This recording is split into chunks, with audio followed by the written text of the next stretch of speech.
pictures. Hello, my name is Ashley Robinson. We're going to be talking about password management in the banking industry. So today we're going to talk about what is password management and why it is important. We're also going to talk about exactly what banks require and why can we not just increase passwords, as well as why banks operate the way they do. So today pretty much what we're going to talk about is that social media has more password requirements than banks, and banks are a lot more important to us than just social media, because banks have all of our information, our money, and include all of that stuff. So today we're just going to talk about why they operate the way they do and why it is even like this. So password management, what is it? So password management is having and generating passwords that are encrypted by a database. So passwords are very important because they secure your personal data and create confidentiality. So passwords keep your privacy from everyone else and ensures you that your information is safe. So of course we want to have our passwords to be complex and long, but the real question is why social media have more requirements than our banking. So we're going to talk about phishing attacks. So phishing attacks protects against these attacks. They are one of the most effective ways that cyber attacks steal credentials.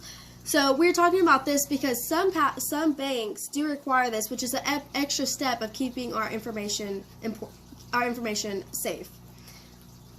So two-factor authentication. So a two-factor authentication is a second form of identity. This could be a challenging question that you create. It could be where you went to school, what's your dog's name, just something that you know personally that no one else would know.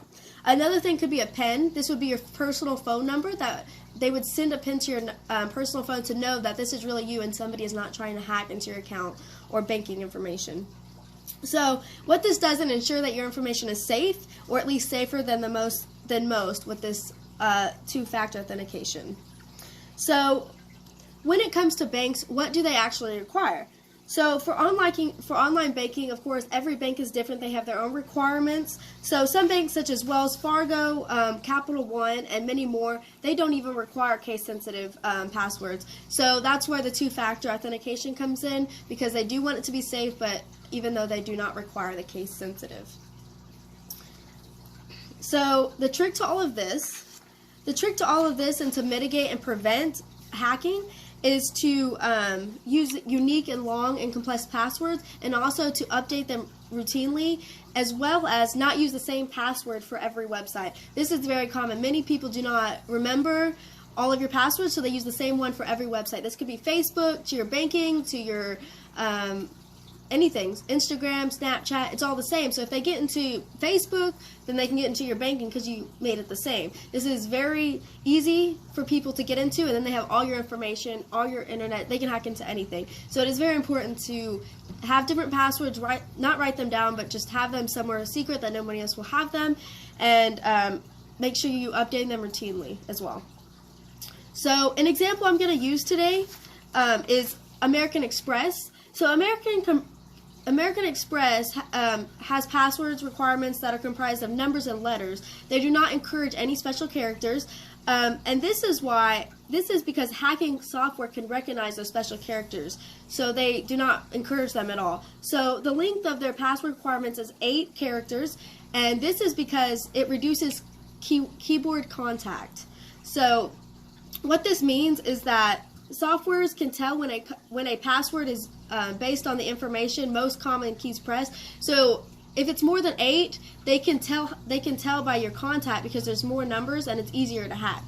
So when this comes out, it is out to it that the fewer keys punched at a given time lessens the possibility of the passwords being hacked. So many banks are known to have many requirements for passwords, and some of us wonder why this was. So as we found out, some banks do not even require case sensitive, so it can be uppercase, lowercase, it's not going to matter. It's like you'll still get into it if it's uppercase or lowercase. And compared to social medias, banks have password requirements a lot less complex and easier. So for this paper, we conclude that password management is very important. We can also include that some banks are not case sensitive, like I mentioned. we also 501. Okay, and the last thing is there are reasons why banks operate the way they do. So we learned today that there are reasons why social media and banks have completely different requirements. Although banks' requirements aren't as long as social media, there are reasons for this, such as the keyboard contact. If there's too many, then hackers can start to see what you're typing. And also we learned that we have the two-factor authentication that some banks do require, so that gives us the extra step to know that our information is safe.